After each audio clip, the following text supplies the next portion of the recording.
Hello folks, so today I want to talk to you a little bit about fitting language learning into a busy schedule. And this is my second attempt at this video because the first time I made this video, I accidentally hit mute on the mic after I did my sound check. Needless to say, I'm a little furious, but this still has to be done. I made a blog post about this a few months ago, but I think it gained relevance again in my life because my October has been so busy, and I think my opinion has evolved a little bit since I wrote that blog post, so I want to make this in video form now. So language learning, I think for me, is a hobby. I think for a lot of my audience, language learning is a hobby. It's not necessarily your job. And so it's really hard to find time for that hobby. In general, we need to make money doing things that are profitable, and our hobbies kind of take a backseat to that. So how exactly do we fit in that thing we love into our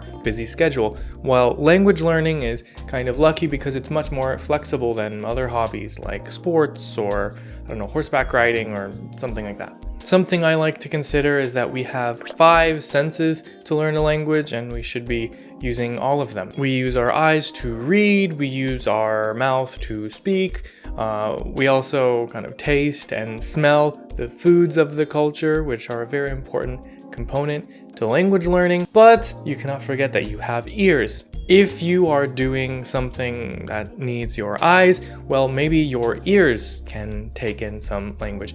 Of course, this is multitasking and it doesn't replace dedicated listening practice, but it really does help get intonation, it does help get pronunciation, and it just puts you in the mood to learn a language. So I personally like to always include some foreign language listening component to my day. If I'm working on the computer for my job, I could be playing some foreign language music in the background. In general, I need some noise to fall asleep, so I like to play some foreign language news while I sleep. These days I've been playing a lot of TRT, bir, while I'm falling asleep, and that's really nice to get into a sort of Turkish mood, to get some sort of Turkish intonation. And like I said, multitasking by using another sense that's not being used right now doesn't completely replace the need for other things, but it is something to contribute to your day. I think it's also really important to reconsider how language learning needs to be done. I think a lot of people have the idea that language learning needs to be done for a certain number of minutes, like an hour a day, 2 hours a day, because they're still thinking in the sort of school mindset of language learning. But if you open a grammar book, it's a lot of really disconnected grammar rules. And those grammar rules can be learned in like 5 or 10 minutes. You don't need dedicated 2 hours to learn something. So for me, I know I always have like 20 minutes available here. I have 15 minutes over here. You can fit a grammar point in. It's not just listening and passive learning that you can fit into that busy schedule. You really can fit tiny bits and pieces of the main learning, the grammar, the rules. I'm not trying to say to give up all of your breaks and dedicate all of your free time to language learning. I'm saying you can fit in something small. You don't need an hour open in your day to do some language learning. If you have 30 minutes, if you have 20 minutes, if you have 15 minutes, that's good enough. That is something. You are still progressing. Something else I like to consider is like the while you're at it principle. If I was already going to do something for fun, why not do it in my target language? Like I said, I'm not trying to steal your breaks and make you dedicate those to language learning, but if you are going to unwind at the end of the day with a movie, why not change it to your target language? While you are already going to use your phone throughout the day, why not change it to your target language? I love to unwind with a video game. Well, why not change the language of that video game? You're probably already doing a lot of things during your day. Why not switch those to your target language? I am positive there's a lot of opportunities that can be done in your target language without really stressing you more. It's just like a small task to get your brain thinking more, to get the pattern in your brain well, to incorporate that knowledge into your language skills. Something else to reconsider is make your goals a little more flexible. I talked about making good language goals at the start of this year, or maybe the end of last year. And one point that I made there rings very true in this scenario. I am not a scheduler, and I think a lot of my audience are not schedulers. I cannot say Tuesday 1 hour, Wednesday 30 minutes. I cannot do that. I like to build up to some sort of goal for a longer period of time. Maybe I can tell myself in this month I want to do 10 hours of listening.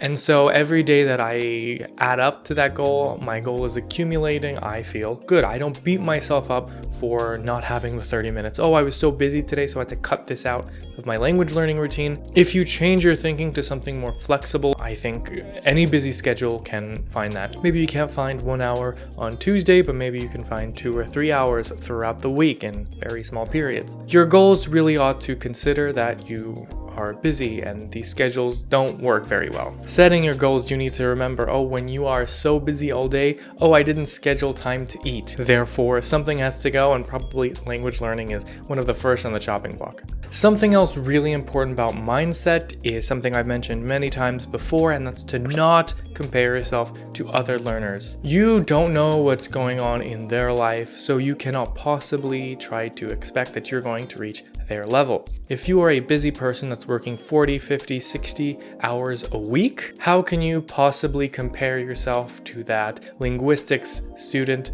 that's in university that is dedicating all their time to this? It's totally unreasonable. We all have different goals, we're going in different directions, we have different things, so you cannot compare things in a linear way. It would be an equal mistake to compare the person preparing for some bodybuilding competition and they're at the gym for many hours a day working really hard, lifting a lot of things, and then looking at the grandma who's there just to work on her heart health. They have totally different goals, they're going at different speeds. So yes, you can say that one is stronger than the other, but that doesn't tell you much about where they're going, what they're doing. So when you have a busy schedule, do not try to compare yourself to the people you see online, because you really don't know what's going on in their life. You only know what's going on in your life, and if you are busy, you know this is reasonable for you. You cannot take the results of other people and say that is reasonable for you because you don't know. Something else that's been working for me recently is having a recurring event. Specifically, that event is an italki lesson with my Turkish teacher. Recently, I haven't been able to find a lot of big opportunities to learn Turkish like I have been learning before, but I know when I have this 30-minute lesson with my teacher, I have to show some kind of improvement. Because I am adding this to my weekly schedule, there is something to look forward to, there's something to build up to, there's some reason to open my book a few times during the week. If I was totally free and I was totally self-directed, I think I might cut some of that language learning because I don't have to prove myself to someone. But now, because I have this recurring event with a person, I really push myself to incorporate my language into other parts of the week. So hopefully that can be useful for some people who are super busy but still want to learn a language. Of course, we need to be realistic, and you're probably not going to get to C2 in 6 months if you are super busy, but every effort really does add up. Every page you turn in your book accumulates to your language skills, so you really should be thinking that instead of beating yourself up that you could be doing better, you could have more time. So let me know what you think in the comments about these tips. Do you have any tips of your own about language learning in a busy schedule? You can follow me on my social media, which I'll have linked below. There are 2 new ones I want to bring up, and that's the Facebook page that I recently opened and the TikTok that I opened a while ago, but now I'm finally starting to post content on. So check that out if you want to see more of my language learning journey. If you found this video helpful, please give it a like and subscribe if you want to see more from me. But with that, thank you so much for watching, and I'll see you for another video very soon, alright? Hoşça kalın.